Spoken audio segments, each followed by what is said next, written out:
男嘉宾吴先生27岁，酒吧领班；女嘉宾易女士28岁，DJ。来，有请两位，有请。欢迎两位哈。您是 DJ？ 是的。酒吧领班？对。是在一个单位吗？对。结婚1年了？是的。孩子多大呀？4个月。男孩女孩？男孩。你妈是不是特着急你们俩的事儿？对。说妈妈其实也来了，对吧？但是只能在宾馆里带着你们的孩子，然后你们到这儿来解决这个问题。怎么了？天天吵，为什么呀？谁来说说？结婚之前吧，他对我特别好，然后结婚之后吧，他就不顾家，没安全感，然后性格特偏激，我们俩经常吵架。行，我问问啊，刚才说婚前婚后不一个样是吧？是的。婚前怎么对你好啊？就是有一次我肚子疼，他应酬完回来醉醺醺的，然后路都走不稳，来照顾我，然后给我熬红糖水，给我买药。当时我特别感动，也特别幸福。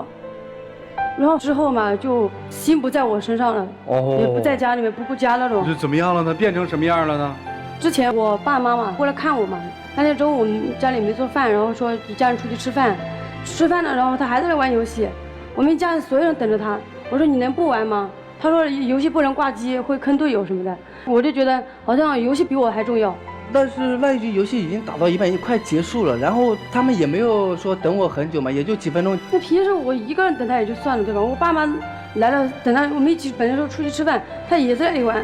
明白。生活里这个小事儿有时候还挺伤人，是吧？对。你会觉得说，你看这个男人，你喜欢游戏，你不尊重我，就算了，对吧？我父母在的时候还不给我面子，是不是这心理？是的。有了孩子之后好点不好？没有，无时无刻都在玩那种。我就接受不了。所以女方现在其实所说的这个变化，可能对她来说体贴变得不再那么重要。我怎么听起来就是对男生打游戏这件事儿特别的在意，是这意思吗？就爱玩是吧？对。孩子有4个月是吧？对。最难带的时候，这段时期特别辛苦。他对儿子好吗？也不是不好吧，就是很少，就是说去抱他、关心他什么的。就像我不是刚生完孩子嘛，我身体都没恢复好，因为家庭比较困难嘛。然后我就去上班挣钱，然后我就，因为我生孩子是剖腹产的嘛，上班的时候我伤口都疼，有时候我就在想，感觉一个家都要我一个人撑着，然后我自己还要上班，白天还要就是很早起来带孩子那种感觉，我感觉自己一个人很累，压力很大。你们俩应该都是夜班性质对吧？是的。白天得睡觉是吧？白天他睡觉，早上就是我比如7点钟起来。比如带孩子嘛，其实有时候也困，就等孩子睡了，我就跟他一起睡一会儿。所以很辛苦。我们说争吵的时候为什么会争吵？为什么家里会有很多小事争吵？这些积怨是在你心里的，是吧？大概这是你妻子心里面的那种，就她不舒服吗？心里有些疙瘩。其实吧，你有疙瘩吗？就是你妻子，你有什么不满意的？她就是太强势了，而且她做什么事的话都不喜欢跟我商量，她自己做主。举个例子，我每次呀出门倒个垃圾啊，或者是买包烟呀，什么都要跟他报备一下。这个为什么呢？你是不放心他呀，还是怎么了？为什么要报备呢？是这样的，主持人，就是之前我跟他刚谈恋爱的时候嘛，就是他跟他前女友那个时候还没分手的时候认识的。还有就是我感觉他对每个女孩子都挺好的那种，因为我感觉不到他对我有跟别的女有什么不同。所以你不放心是吗？是的。他除了就是。他当时有女朋友，他喜欢上了你，然后他跟他女朋友分手之外，还有别的什么事儿让你是不放心的吗？不会就是有一次吧，他就是下班回来嘛，我看他微信，他一个女客户，就是知道了他有孩子，他就跟那个女客户回，他说我跟我老婆离婚了，孩子就归我了，我就感觉他随时要抛弃我跟孩子一样的。这件事是这样的，之前我有个客户嘛，他知道我有了儿子，然后我那天我就问我老婆，我说他知道我有孩子了，我说这信息怎么回啊？然后他就让我这样回了，我这样回过去，他又生气了。No， 为什么你有一个客户知道你有儿子，你不能大大方方的跟他说我有儿子？为什么还有你老婆？那我让他这么回，他就这么回，他自己没脑子一样的。你跟那客户什么关系啊？没有关系，就普通客户关系啊。那回不就行了吗？说是啊，谢谢。不是，这可能是工作性质的问题吧？不就是一个酒吧的领班是吧？对。好，女客户是吧？对，女客户。你怕失去了女客户？对。所以你说你离婚了？不是我怕，然后我之前跟他说了，我说要不我就照实说吧，然后这单客户丢失就丢失了，然后他说老公不要，让我这样回，我就这样回了。这不是你让他回的吗？我是说你不要这么说，但是他理解为叫我不要说这样子。所以女生是因为没有安全感，是吧？你不放心她，是吧？是的。对男生来说，可能就算控制了，是吧？买烟需要报备，倒垃圾需要报备，还有什么你是需要报备的呢？就是我来之前嘛，跟编导就是介绍我们的情况嘛。然后当时我们孩子在吃奶。然后奶吃完了，然后他让我去洗了个奶瓶，然后我就跟他说，等我把我们那个情况跟那个编导说一下，说完了然后我再去，就这么一点时间，等那么一点时间他都等不了，这太霸道了他等不了是他干嘛呢？他就跟我发火呀，他说他让我去做什么，我必须立马去做，做慢了或者不做他就会不开心。行，我明白了，就男生会觉得女生在家里霸道，是这意思吗？对。那如果在家里的话，下班之后你们有共同的时间去沟通吗？还是各干各的？对，有时候也会说，然后有时候就是看看手机啊，自己做自己的事。刚才上来的时候，你说你先生很极端，是吧？对，你说夫妻吵架很正的，对吧？但是他呢，我吵的时候很生气，然后就是自己打自己那种扇耳光，然后往墙上撞。他呀？对，然后当时我婆婆跟我儿子都在，当时把我儿子吓得好几天都没睡好。不是你干嘛呀？不是，我以前没有这样的，然后主要是他现在吧，他脾气越来越大了，他要跟我发火，我也不敢顶嘴，我要是顶嘴了，然后他就给我家里人发信息、打电话，一个打电话，一个发信息。干嘛呀？说我对他怎么不好了，然后现在怎么又变了，又怎么了？然后我家里人就过来说我嘛，日积月累的吧，然后时间长了，心里就憋得难受。每次如果一吵架，然后再吵得激烈一点，然后就有时候就控制不住。你是控制不住，然后就打自己？气的。你说一个男人为这点小事就哭啊打的，我觉得像个男人吗？那是小事吗？比如说我们两个吵架，全部都过去帮你了，那我心里委屈跟谁说去？他这个人吧，就喜欢可能，我觉得他喜欢。你跟你婆婆关系好不好？好的，我婆婆把我当亲生女儿一样，我也把她当亲生妈妈一样的。哦，就等于说现在在家里面是你们婆媳俩一起治他，是这意思吗？是的，因为我跟我婆婆都觉得是她的错嘛，所以说她嘛。我爸也帮他。行，你们两位现在就是你想好好过还是想吵？我想好好过。想好，你呢？我也想好好过呀。但是就是在生活里就控制不住是吗？对。你们俩吵架通常几天会和好啊？要不然几天，就有时候当天就和好了。天天吵，天天好，是这意思吧？是吧？基本差不多吧。这次是婆婆要来的，是吧？看不下去了。是的。你觉得呢？应该是。还能过吗？肯定想好好过呀，因为我也算是第二段婚姻了嘛。什么意思？就是认识他之前，我结过一次婚的。那你不是因为他离的婚吧？不是。别的原因。所以你想好好跟他过。前面有孩子吗？有的。那孩子跟谁呢？跟那个他那边爸爸。上一段离婚是因为什么原因？就他那边的事，就是他那边爸爸的事情。你对这事儿很在乎，对不对？对，可能我就希望他多留点心在我跟孩子身上。男生是觉得女生脾气太大，是吧？你觉得在这家里面大概不太能呼吸，对吧？因为你爸你妈也向着他，对吧？慢慢的儿子长大，儿子也向着他，是吧？孤家寡人，又不知道自己哪儿错了，是这意思吗？行吧，老师们你们看看吧，就是这样一段婚姻，应该怎么去处理它？刚才你提到一碗红糖水的时候，你的声音是哽咽的，我相信你很珍惜这重新获得的温暖，对吗？是的。很珍惜面前的您的这位先生。是的。可是我总结了一下，你们的婚姻当中，你有3个不。首先就是不信任，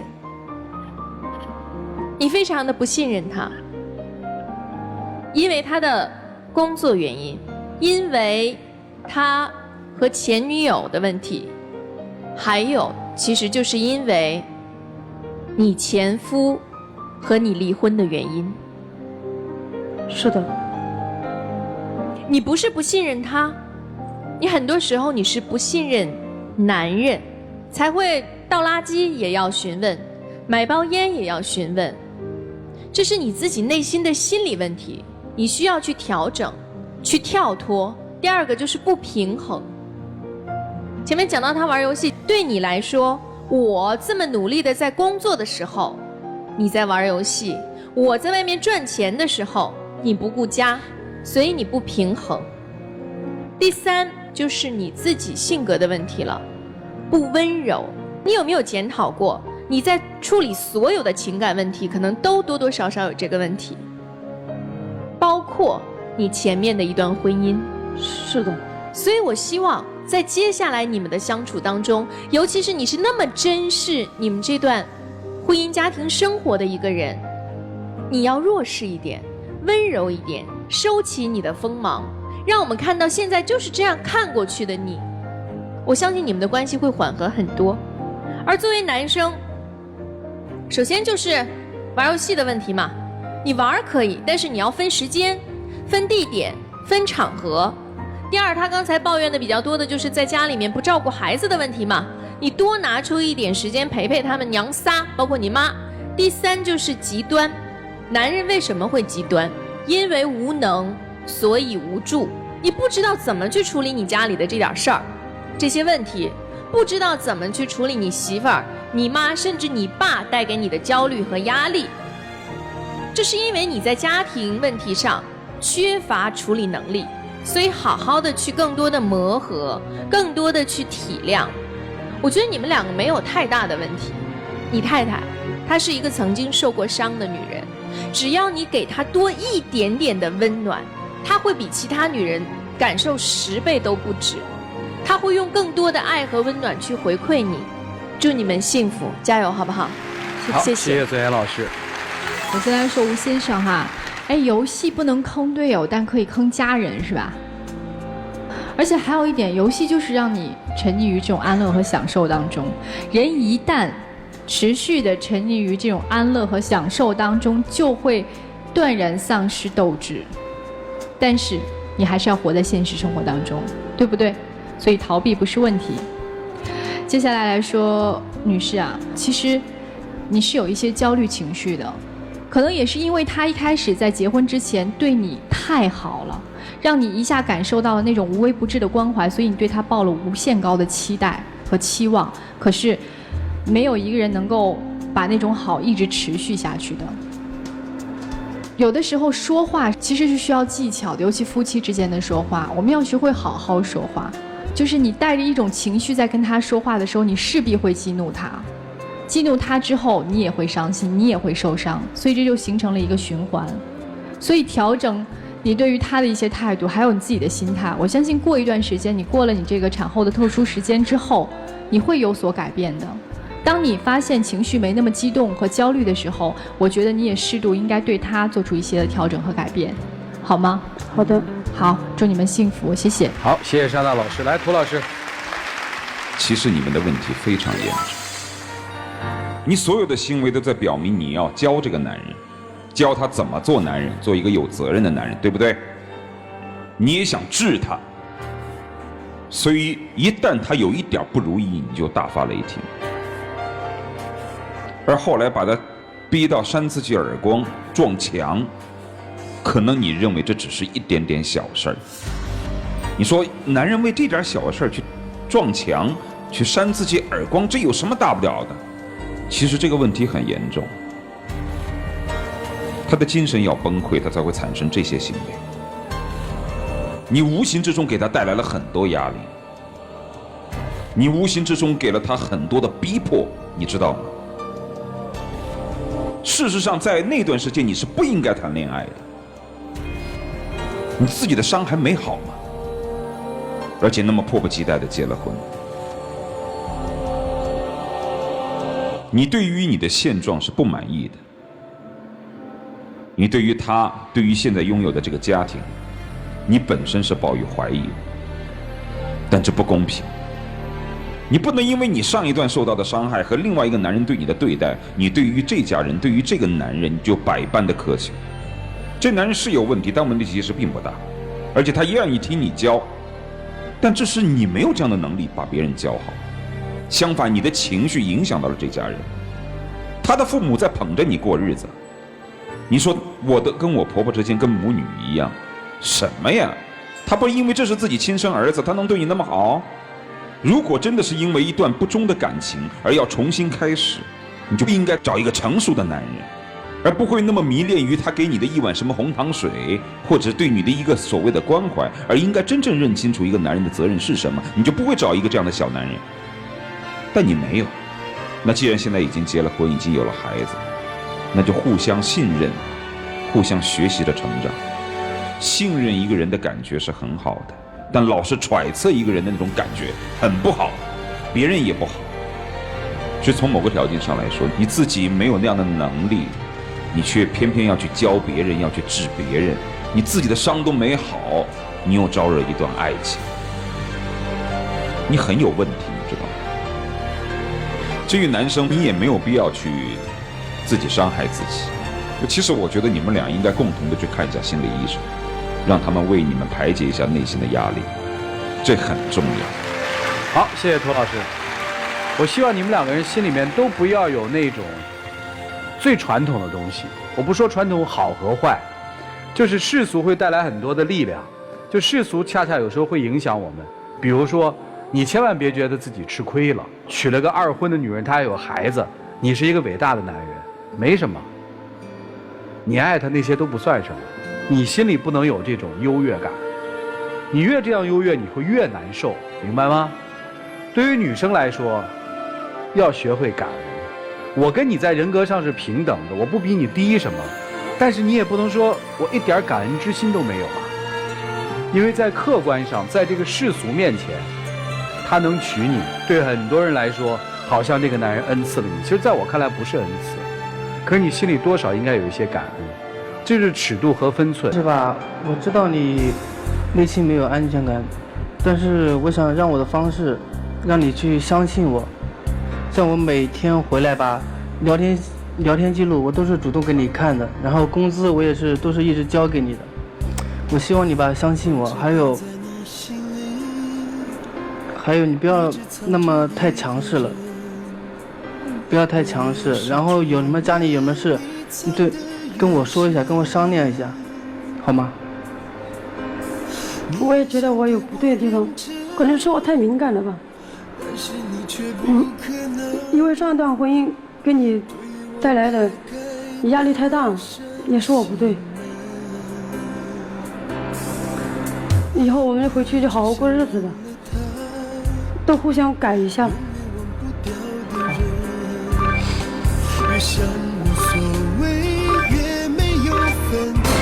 好，请亮灯。来，两位请回吧。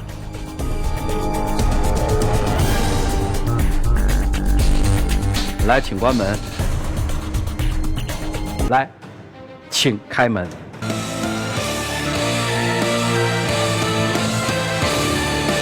就在一起，谁让我们相遇？以后的日子，我们一起相依。我会牵着你。你看，你可以回去了。你好好的，为什么推人家啊？你推人家干嘛呀？你是他老婆吗？他抱你有错吗？你又答应了说我不跟他无端发脾气，他又来了，怎么着？那你这样你可以不过呀，你可以不出来呀。为什么推他呀？因为感觉太多人了，不好意思。那你说你别，老公别这样，不好意思啊。那你推人家干嘛呀？还凶。来吧，有请我们的小话筒，有请。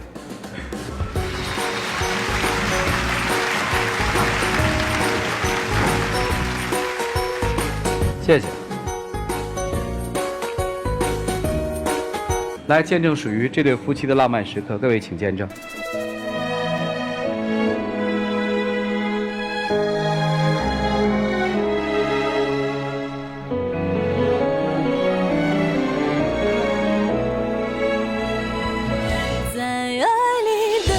来，请亮灯。学会克制啊，有时候温柔比发脾气可能更管用，对吧？对于男人来说。好了，谢谢两位，谢谢你们。